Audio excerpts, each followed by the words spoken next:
अपने भाई से कहो कि वो ही तुम्हें लेने आ जाएगा। अचानक बाहर के कमरे से बाबा के जोर जोर से बोलने की आवाज आने लगी। मैं भागकर दरवाजे की ओट पर खड़ी हो गई और देखने लगी। ऐसे प्यार करते हैं तुम्हारे मायके वाले तुमसे? लोगों को देखो, उनके भाई दौड़े चले आते हैं अपनी बहनों से मिलने और उन्हें लेने के लिए, और एक तुम्हें देखो, कोई नहीं आता तुमसे मिलने। पर भाई तो अभी छोटा है ना जी, इसलिए ही तो कह रही हूँ, रक्षाबंधन का त्योहार है तो जाना तो पड़ेगा ही।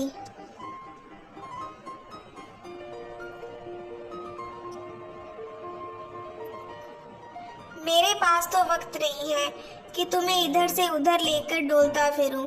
अपने भाई से कह दो कि वो तुम्हें लेने आ जाए या राखी बंधवा जाए। बाबा दो टूक जवाब दे गए थे माँ को, और माँ कुछ ना कह सकी, चुपचाप बस बाबा को जाते हुए देखते रह गई।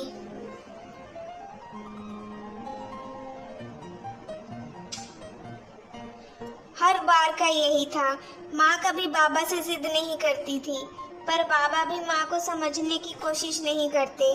कई सालों से देखती आ रही है। माँ चुपचाप रसोई में आ गई और अपना काम निपटाने लगी, पर वह उदास थी।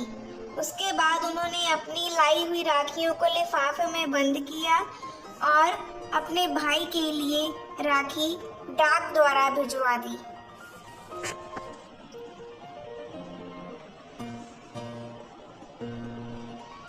पर वो अभी भी उदास थी।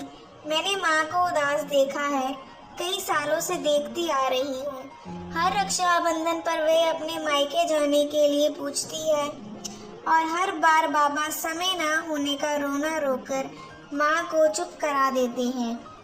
अगर माँ थोड़ा भी ज्यादा बोलती तो यही कहते कि अपने भाई को बुला लो, वो लेने आ जाएगा।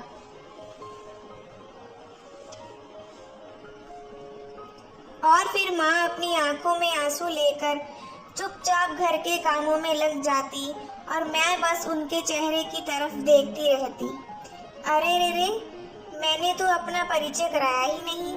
मेरा नाम डिम्पल है, मेरी उम्र 9 वर्ष है।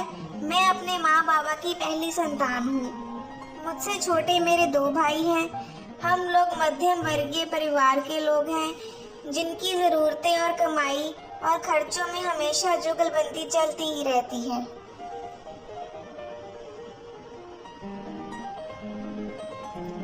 पर हमेशा कमाई से पहले खर्चे जीत जाते हैं। हमारा छोटा सा परिवार है, बाबा, माँ, मैं और दोनों छोटे भाई। रिश्तेदारी के नाम पर बुआ जी ही हैं, जो हमारे घर से लगभग 1 घंटे की दूरी पर रहती हैं। बाकी सारी रिश्तेदारी गांव में है। माँ का मायका भी गांव में ही है, जहाँ नाना, नानी और मामा रहते हैं। और पता है आपको,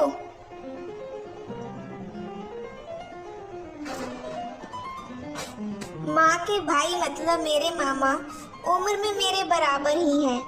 अब आप समझ सकते हैं कि उनके परिवार वाले इतनी छोटी उम्र में उनको कैसे इतनी दूर भेज सकते हैं। नाना जी की तबीयत भी अधिकतर खराब ही रहती है, और माँ का भी 2-3 साल में एक बार ही आना जाना होता है। पर रक्षाबंधन पर तो बिल्कुल नहीं, इसलिए हर रक्षाबंधन पर वह उदास रहती है।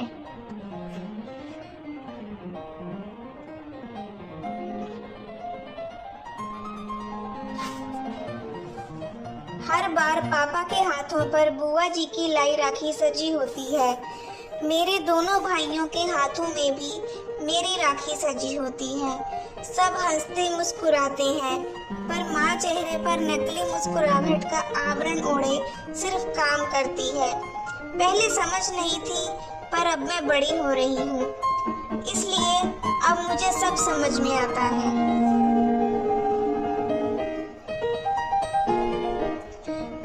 सुबह बुआ जी घर पहुंच गई। उन्होंने अपने भाई भाभी को राखी बांधी।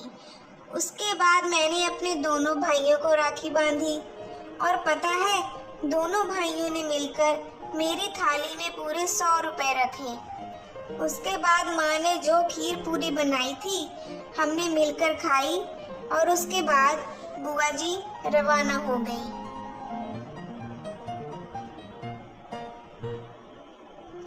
जब हम लोग शाम को मंदिर के लिए रवाना होने लगे तो अपने गुल्लक में से मैंने सारे पैसे निकाले और अपनी पॉकेट में डालकर निकल गई अपने बाबा और भाइयों के साथ। मंदिर पहुंचकर हम लोगों ने दर्शन किए। उसके बाद बाहर लगे बाजार में घूमने लगे।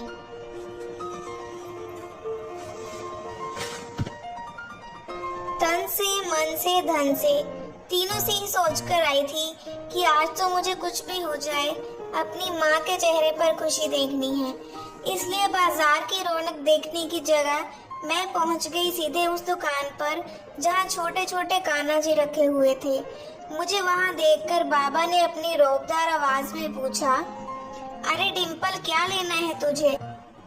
बाबा की आवाज सुनकर एक बार तो दिल धक से रह गया, कहीं बाबा नाराज ना हो जाए। पर फिर भी डरते हुए मैंने कहा, बाबा मुझे वो छोटे से कान्हा जी चाहिए। सुनते ही बाबा ने मुझे ऊपर से नीचे की तरफ ऐसे घूर कर देखा जैसे मैंने उनकी प्रॉपर्टी मांग ली हो।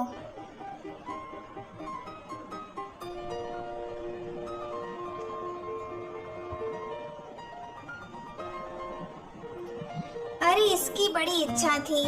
अपने गुल्लक के सारे पैसे और दीदी ने जो पैसे दिए थे वे सब इस कान्हा जी को लाने में खर्च कर दिए इसने।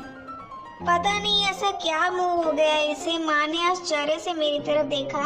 मैं कान्हा जी को लेकर माँ के पास गई और बोली, माँ आप हर रक्षाबंधन पर उदास रहते हो ना, क्योंकि सब अपने भाइयों को राखी बांधते हैं पर आप नहीं बांध पाती। पर अब से आप परेशान मत रहना, जब तक मामा बड़े ना हो जाएं, आप कान्हा जी के हाथ में राखी बांध देना। इसलिए मैं कान्हा जी को घर लेकर आई हूँ। मेरी बातों को सुनकर माँ की आंखों में आंसू आ गए। वहीं बाबा एकटक मुझे देखते रह गए। बाबा भी अब कुछ बोल ना सके। शायद उन्हें उनकी गलती का एहसास हो रहा था। बाबा को शायद उम्मीद नहीं थी कि उनकी नन्ही गली इतनी बड़ी हो चुकी है कि अपनी माँ की भावनाओं को समझने लग गई है।